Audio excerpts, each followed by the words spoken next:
Cast is now starting. All attendees are in listen-only mode.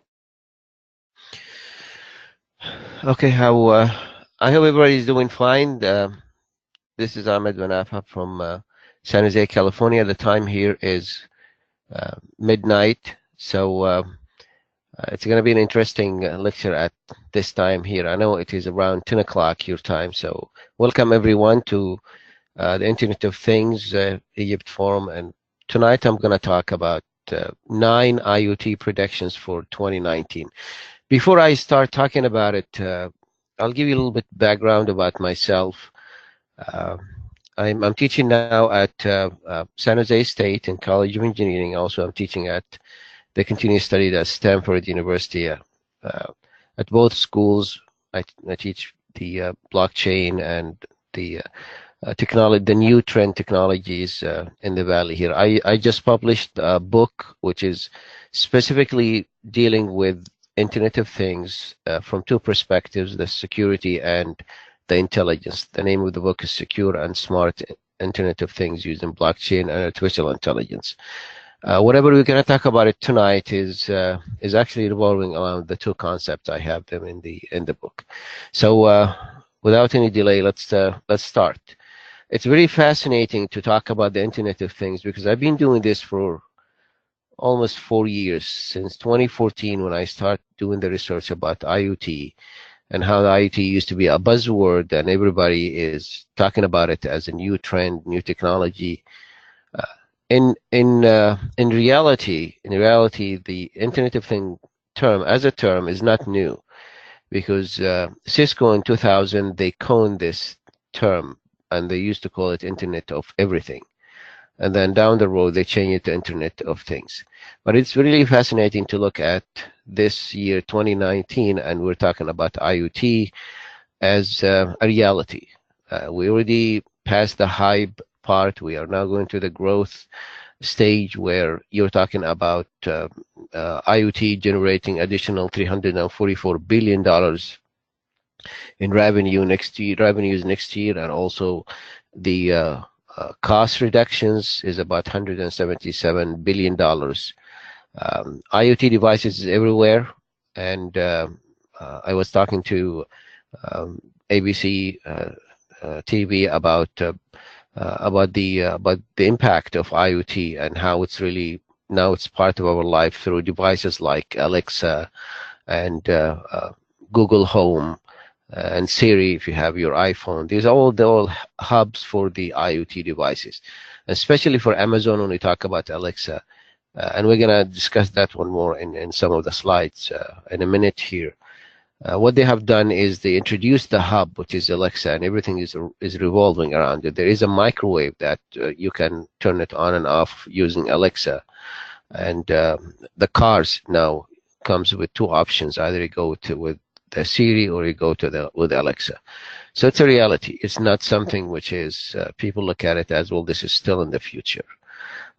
Now it's also have an increase or impact on the productivity of the employees about 40 to 60%, because everything around them, everything surrounding them is sending information about their status, and you can make a decision based on solid information, not delayed information. So the next slide is taking that the following list, which is I have nine predictions about IoT in 2019. One of the main factors I can see that it's going to change a lot in IoT is 5G, which is the new generation for communications with cell phones, and this is going to be huge because this is going to increase the bandwidth of communication between the devices in theoretically about 1,000 times. Practically is about 100 times, and there's so many things. Now we used to have them with Wi-Fi, and we can use them with the 5G and LTE. The impact of digital transformation, the blockchain, the artificial intelligence is also something will shape the trends of IoT in 2019. So the first prediction here is, which is related to whatever I talked about a few minutes ago, is by the end of 2019, there will be about 3.6 billion devices that is really active and connected to the internet and doing daily tasks. And this is a way or different from the total number of the connected devices, which is about 28 billion devices.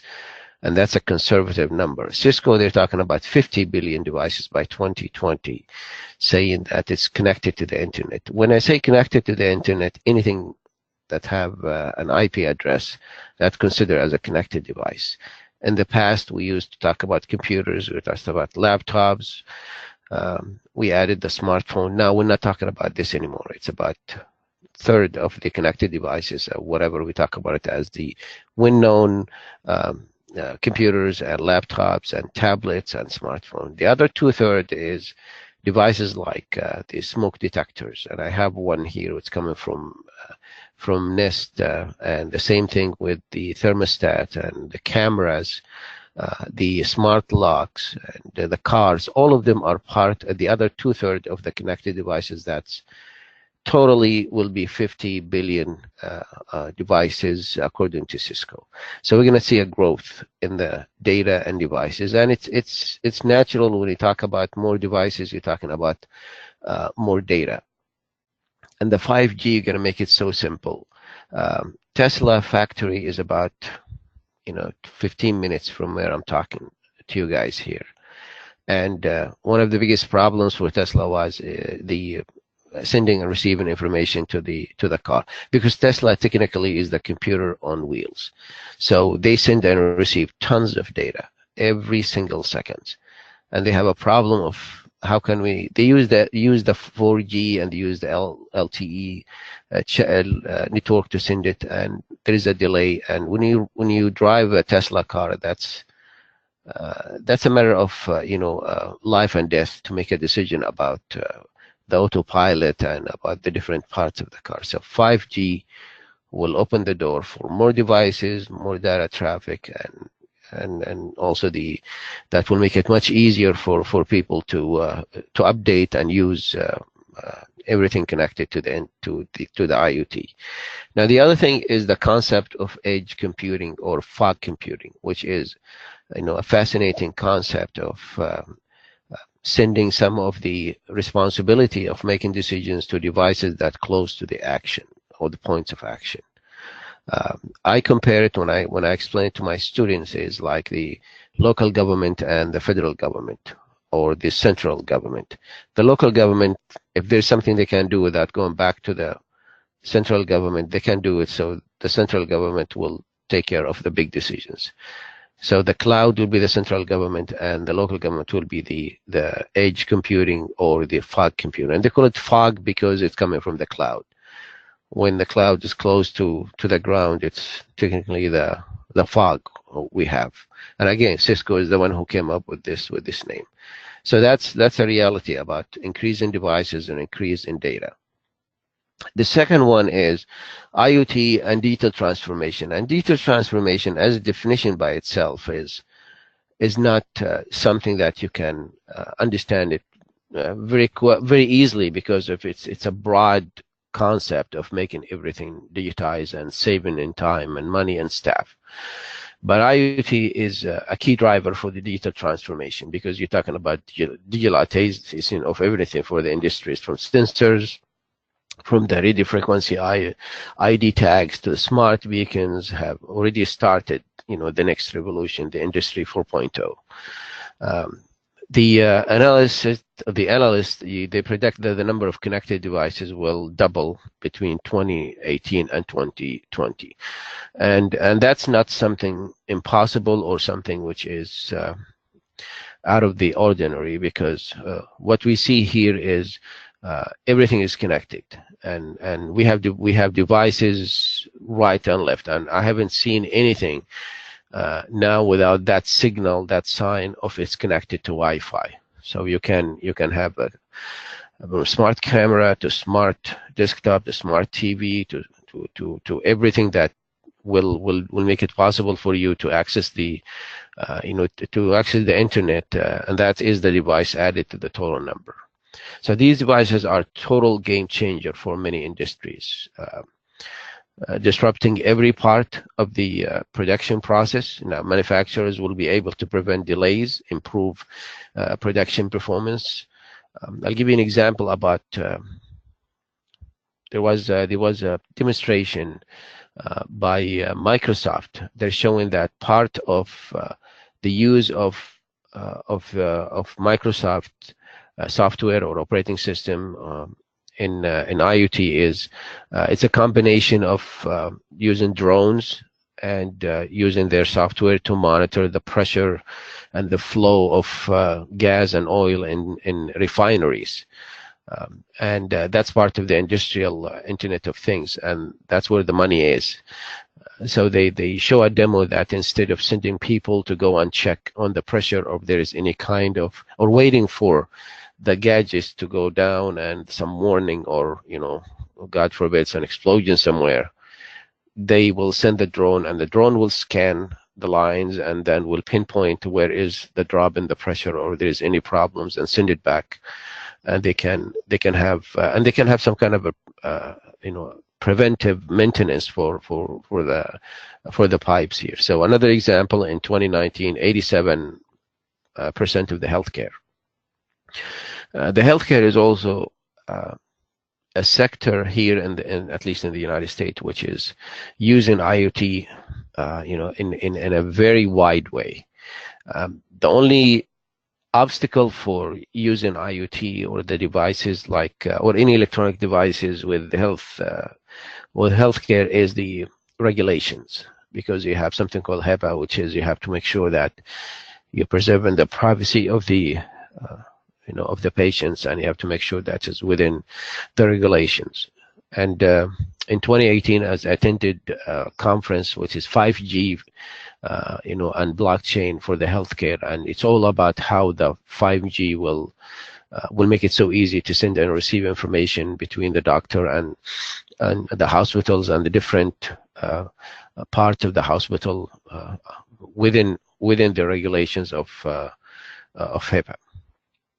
So it's endless possibilities for the healthcare organization. Smart pills, and this is a really fascinating thing. We have a small company here. It's not startup anymore, but it's about an hour from here. And this company, what they do is they manufacture smart pills where when you swallow that, when a signal sent to the doctor telling the doctor you took the pill. And that will make sure you are really taking your medication. At the same time, it's going to prevent any kind of overdose.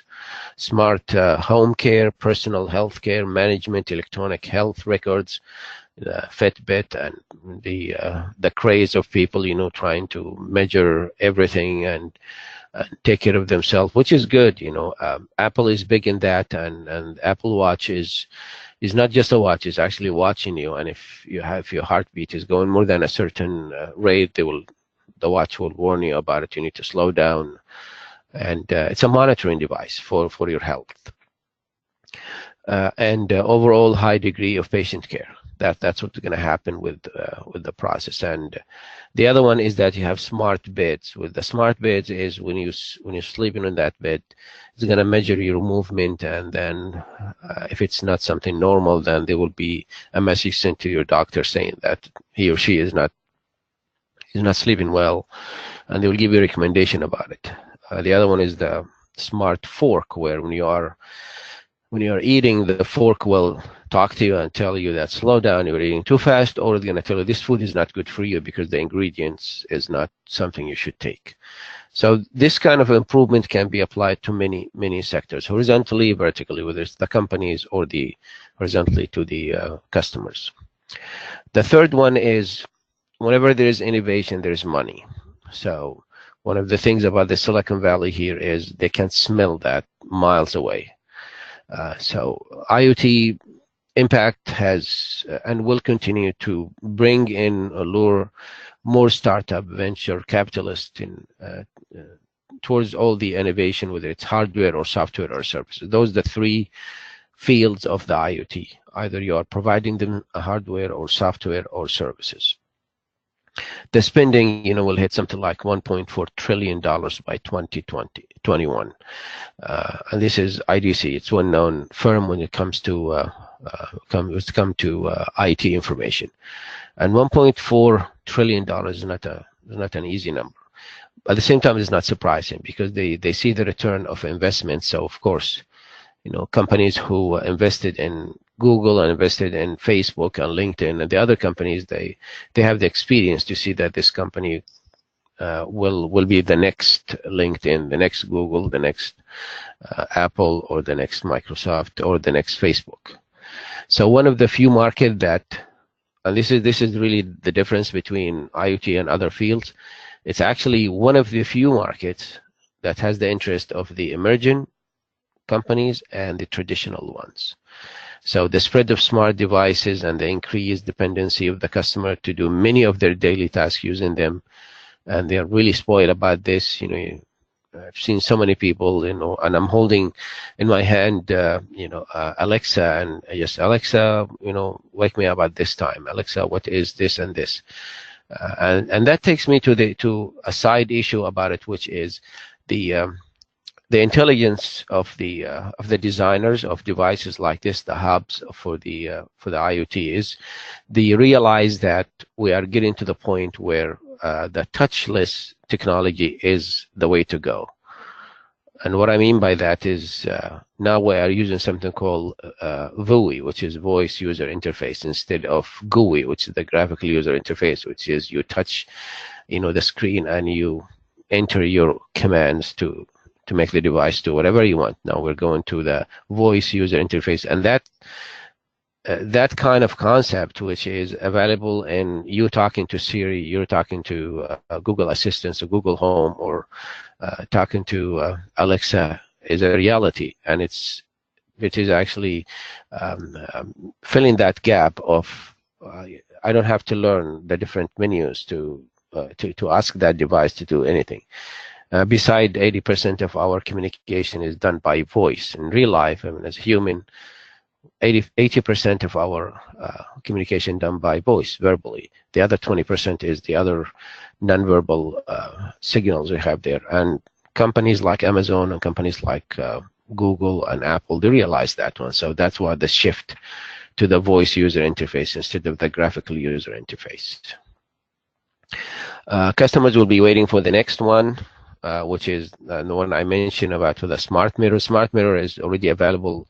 I have seen one of them in the Consumer Electronics Show, Las Vegas, in January, where you look at the mirror and the mirror will analyze your face and try to see some signs of your health, and you can talk to the mirror and it's going to have scheduling while you're brushing your teeth, or you're preparing yourself, and that's in the past was like, okay, so smart mirror is something going to be in the future. Now we have it. The other one is the ATM machines. The ATM machines everywhere, they are really an important network when it comes to monitoring the surrounding. It's not just looking at who's taking money and giving money. It's actually looking at if there's a crime going on there and send a message to the nearest police station. The smart forks, I talked to you about it. The smart bed, I talked to you about it, all these things. And there's another application that I didn't mention here in the slide, which is having an IP address for every part of your body. So the doctor, you don't have to see the doctor. The doctor will just hack into your body and look at your liver or your heart, and through that IP address, and they say everything is okay, this is fine. You don't have to see me, or we have to see you right away. And we can just go and, using this list of IP address in your body to find out what's wrong with you. Number 4 is the expansion of the smart IoT. IoT always about connectivity and processing. That's the key thing for the IoT. Nothing will be better example than smart cities.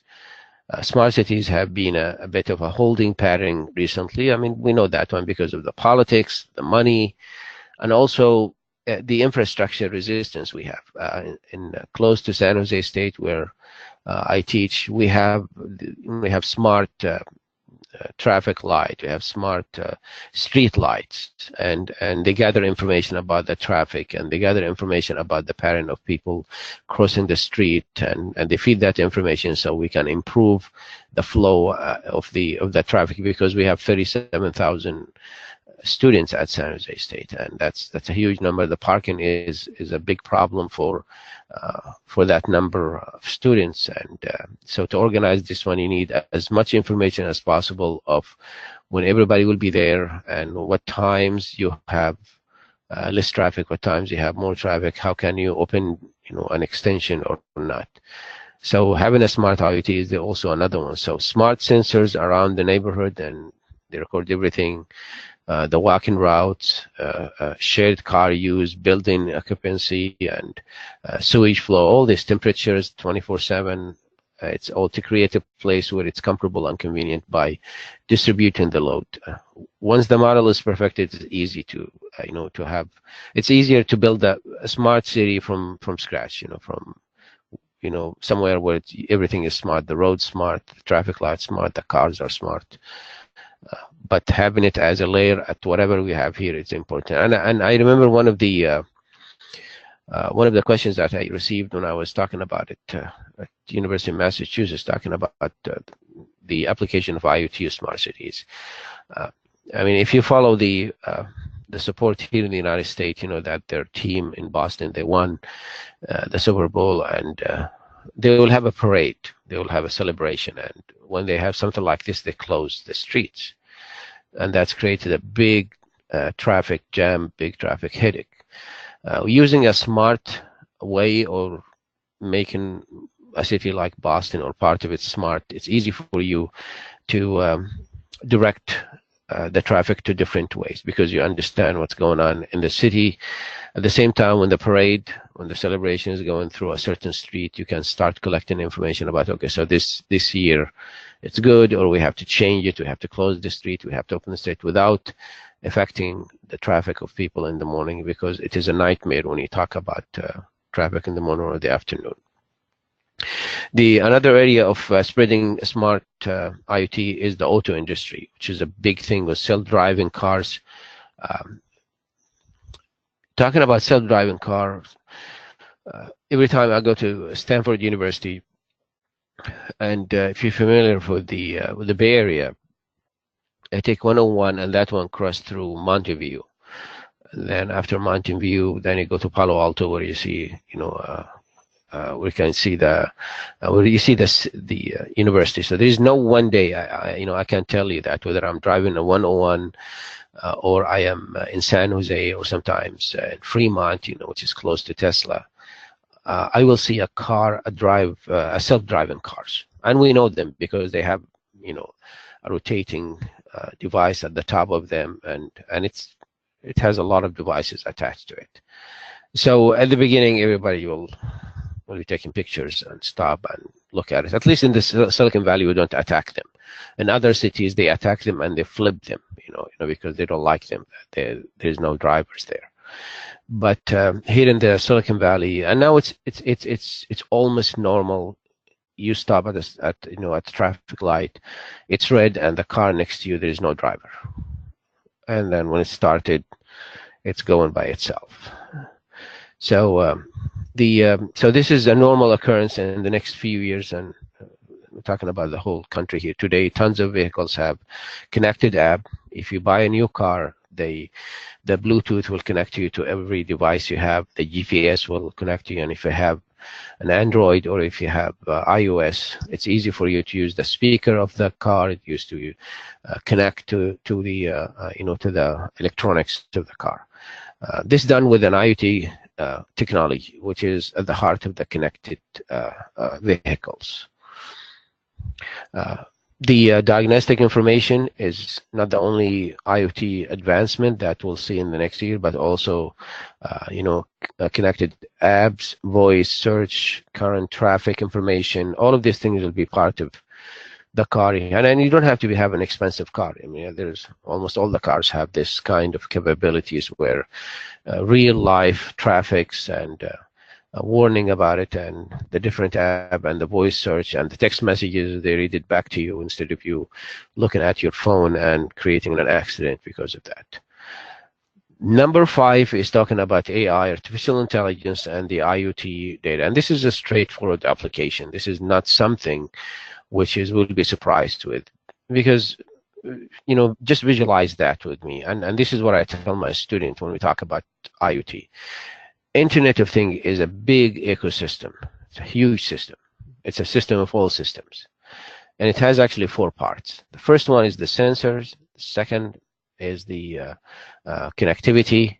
And the third one is the cloud plus the AI, the artificial intelligence. And the fourth one is the applications that the users, the consumers, or the industrial consumers are seeing this. So when we look at the whole, architects of the IoT, from the sensor to the connectivity to the cloud plus the AI, which is going to play a big part of this, because this is where you receive the information from a sensor. It goes through Wi-Fi, Bluetooth, 4G, Ethernet, whatever connectivity you have, and it goes to the cloud, and the cloud will process it. And by the use of the artificial intelligence, will process it in an intelligent way, and then you have the chance to have good information to make a decision about it. So it's the fundamental ingredient needed to make sense of the vast amount of data collected these days. Big data is a reality also here, in the tech world, where you have unbelievable number of data coming towards you when you are doing this analysis. And if you're a data scientist, you understand that about 80% of your time you spend to clean the data, to make sure that the data you are dealing with is really a data which meaningful for your purpose. The other 20% is you have the model, you test the AI or the machine learning model, and then you can use it. So AI will help the IoT data analysis or analytics in many areas: data preparation, data discovery, and visualization of streaming data, time series accuracy, and predictive, and advanced analytics, and real-time geospatial allocation or logistic data. So this will be how the AI will help. And the concept of using the AI to process the data that we collected from, let's say, thousands of sensors, that part is the part where the business people, interested in. This is where they spend the money on. Nothing will make a business person happy and excited more than seeing a dashboard with all these numbers and chart and gadgets and bars and circles that will tell him or tell her, this is the information, there is a threshold, you want to make decision about that. And this is another, application for it. We mentioned something about it at the beginning when we talk about fog computing and IoT. The fog computing is a technology that distributed the load of processing and move it closer to the edge, or even to the sensors in the case of IoT. And this is why, I give you that visualization about the different components of the IoT. So the edge is actually the sensors where you collect that information. The benefits of using the fog computing are very attractive to IoT solution providers. Some of the benefits for this one is the latency. It's going to minimize it because you don't have to go all the way to the cloud to make that decision. The bandwidth, the only thing that's going to go up to the clouds or to the data centers is the decision or the information that we decided that you need more intelligent decision or analysis. Operate reliably with quick decision, collect and secure a wide range of data and move data to the best place for processing with a better analysis and insight of whatever data you have there. Microsoft, they announced in 2018 $5 billion investment in IoT. And a company like Microsoft, which have a great respect for their leadership, the CEO of the company has really made a big turnaround for the company. It's not a dinosaur anymore. It's actually a company that people like and would like to work in. I did a speech at their offices here in the Silicon Valley, Microsoft offices, about blockchain in education and the application there. It's now technically a cloud company. It's not an operating system company anymore.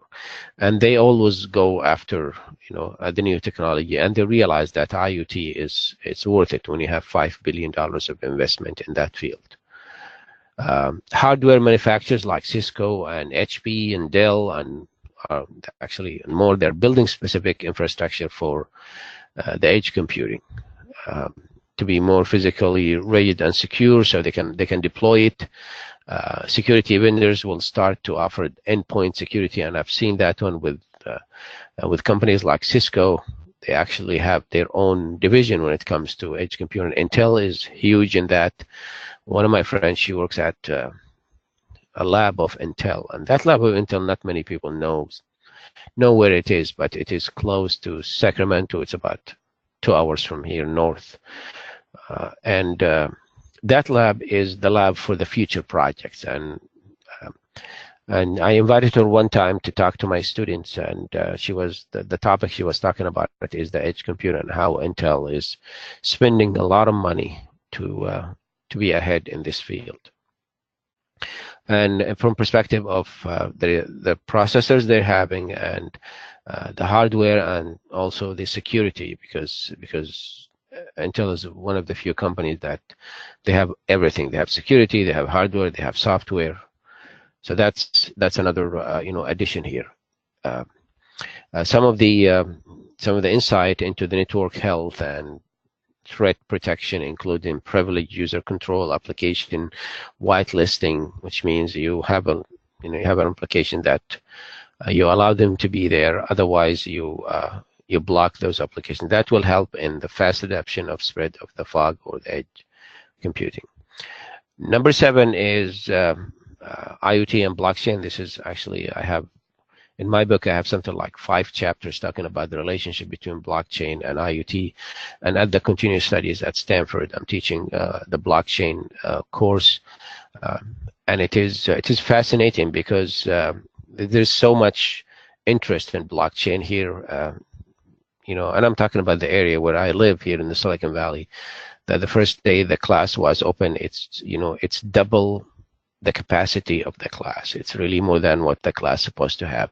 And this is why, because everybody would like to know what is this blockchain and what's this technology, it's a promising technology, and how is that will be related to whatever applications we have now. So IoT has a problem because the current architecture we have centralized. Everything goes to the cloud.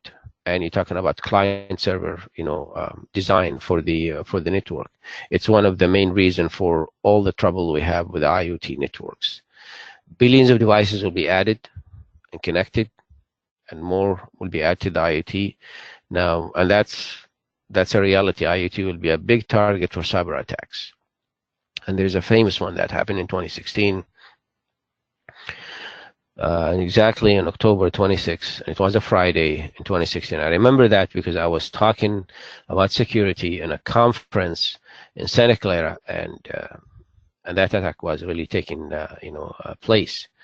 It's knocked down the New York Times, PayPal, Twitter, Netflix, all down. All those websites were down, and they did it in a way which is unbelievable how they did that one. I don't know if I covered that. But what they have done is, and let me talk about it a little bit there, they used a very simple program called Mariah. Mariah is the Japanese word for future. And it's about 600 lines. And they use C programming language because it's a favorite program like C or C++ for dealing with the hardware. If you're an electrical engineer, the computer engineer, you understand that C and C++, it's one of the languages that when we want to deal with hardware, we use that programming language. I mean, long story short is they managed to scan the different devices like thermostats that connected to the internet, smart cameras, the baby monitoring for devices, and all of these things that connected to the internet.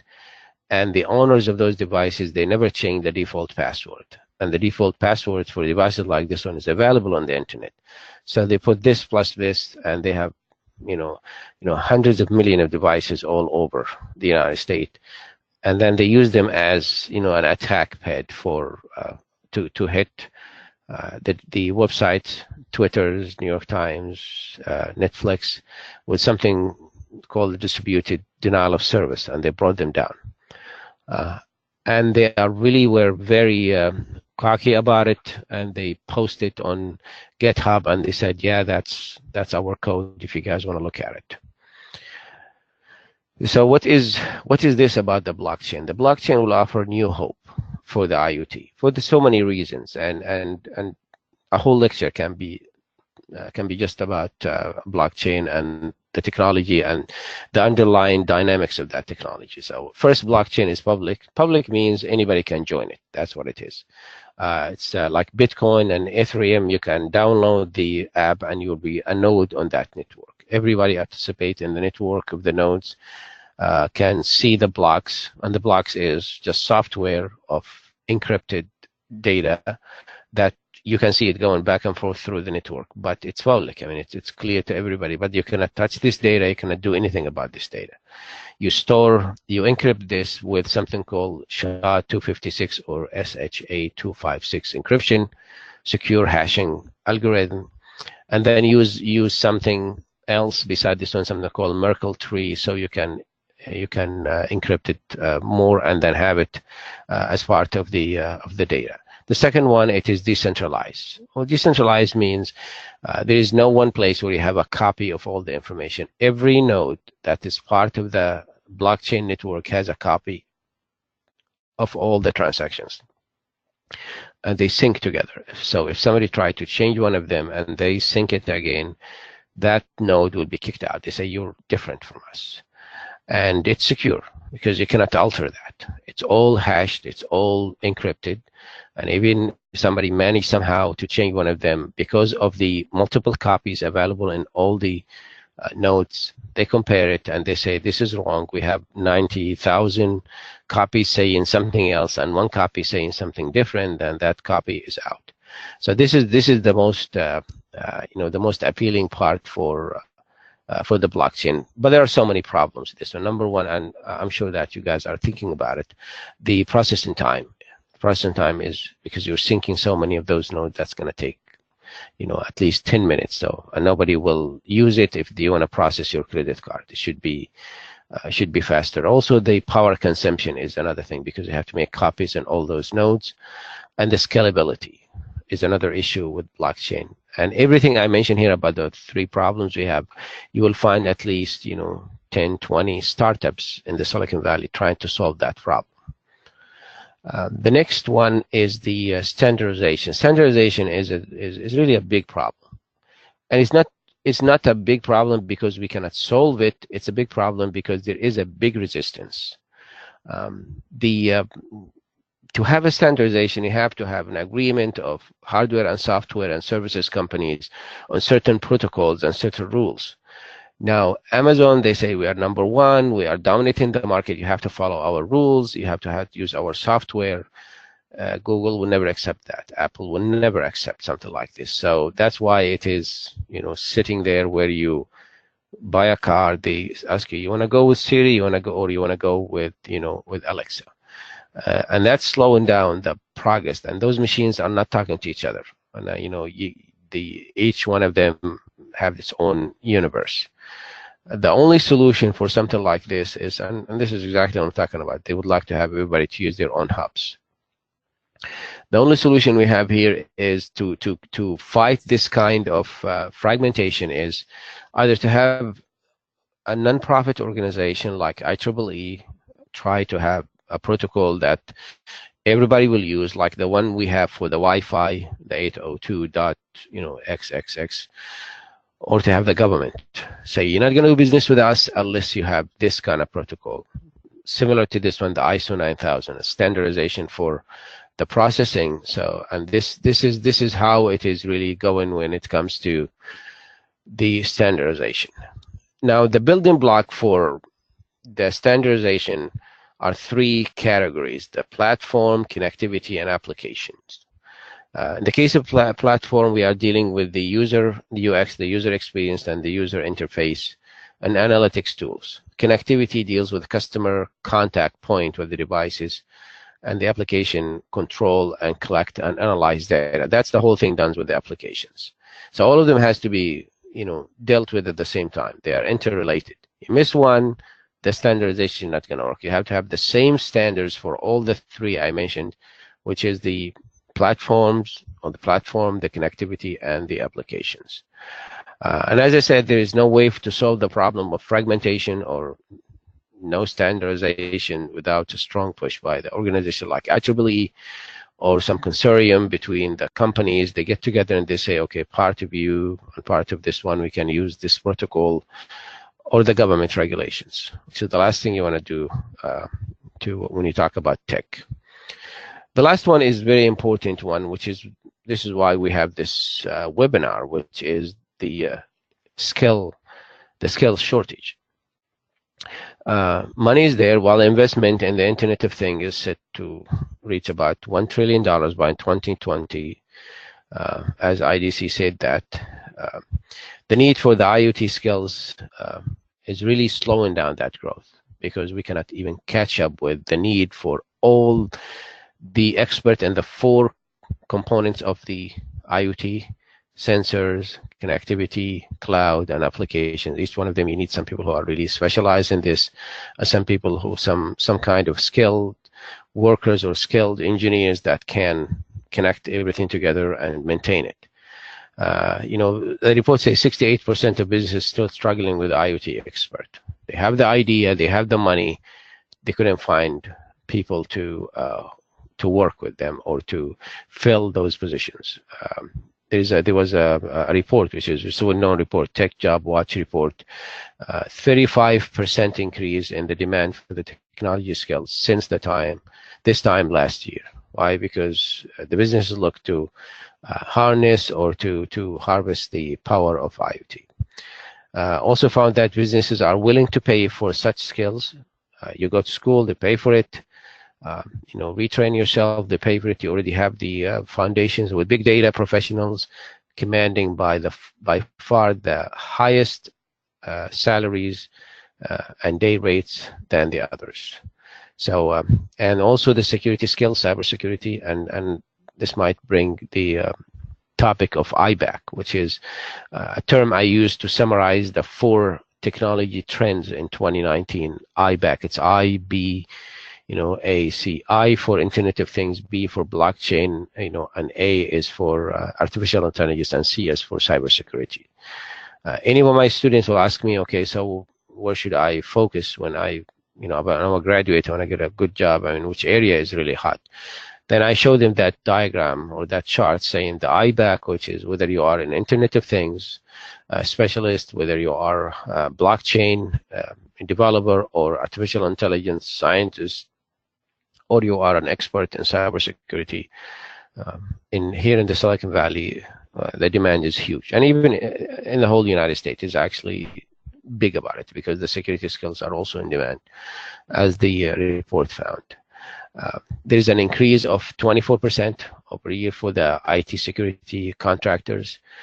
There's so many incidents for the cybersecurity. We talk about IoT, we talk about blockchain, we talk about artificial intelligence. Cybersecurity is the 4th trend here. As much as we're talking about so many of the devices connected, and it's very convenient for people to use all these consumer devices to make their life easier. Security is a big issue.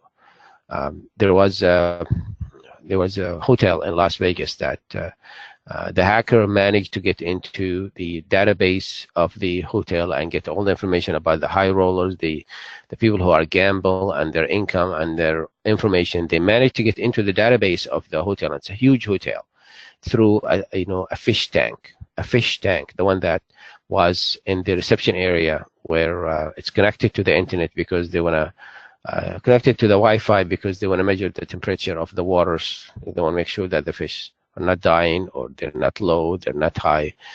And nobody told IT that there is a contact point that to the Wi-Fi through that fish tank, and this is how the hackers got into the network.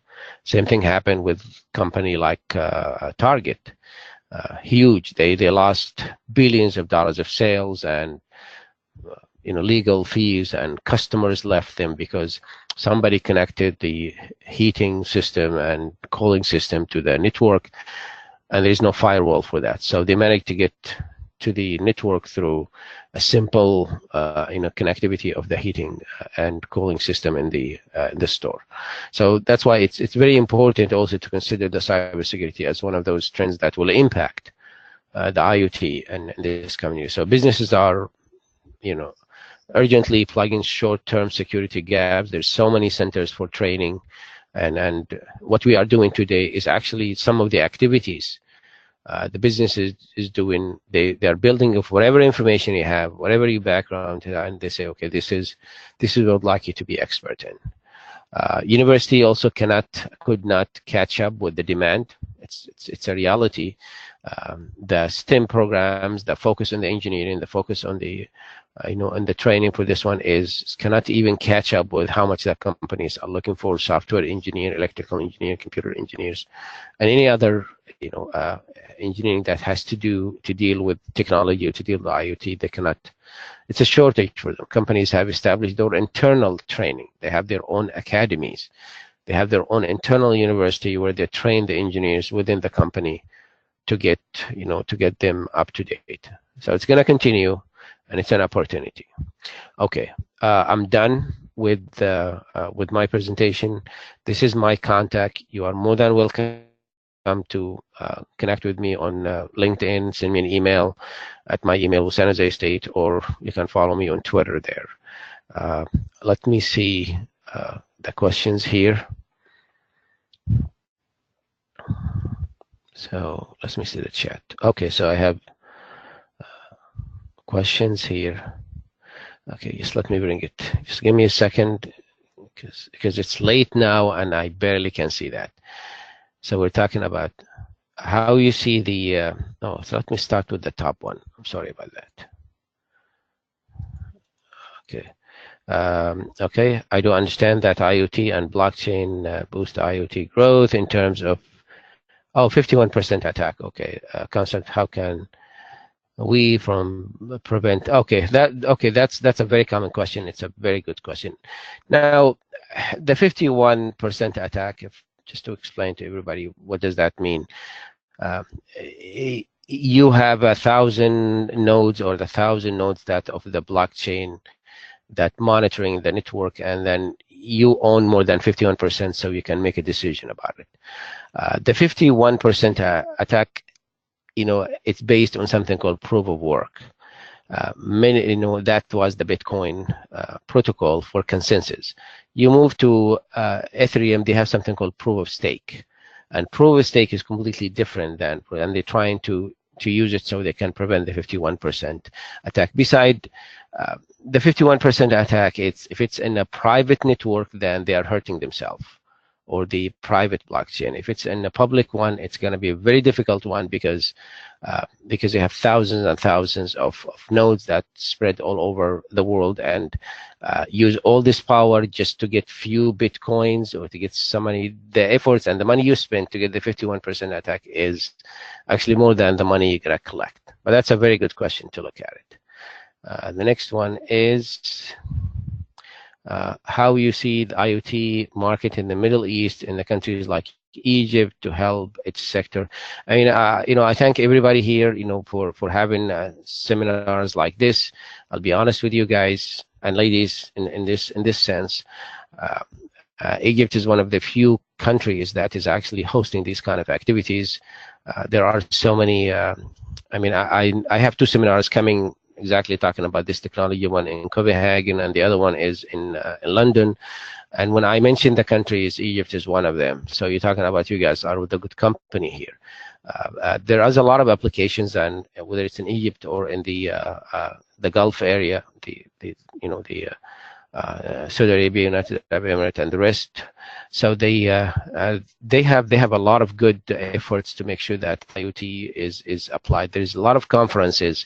Now, have an application, that's a different story. That needs a lot of support, whether it is the skills, that is the planning. But IoT is not straying to Egypt or the Middle East in general. The other question. Okay, I do understand that IoT, though, that's the same question. I'm going down, how you see that. I think I have only 2 questions. That's it? Okay. Yes, this is Mohammed Ibrahim from SEC Egypt. Dr. Ahmed, we have received a lot of messages that are thank you very much. People are giving you a lot of thanks, You're welcome. and we appreciate your time and efforts and knowledge you shared with us for this session. And we No also would problem. like to thank everybody attended for this webinar. Thank you very much. Thank you. Have a wonderful night, everybody. Yeah, thank you.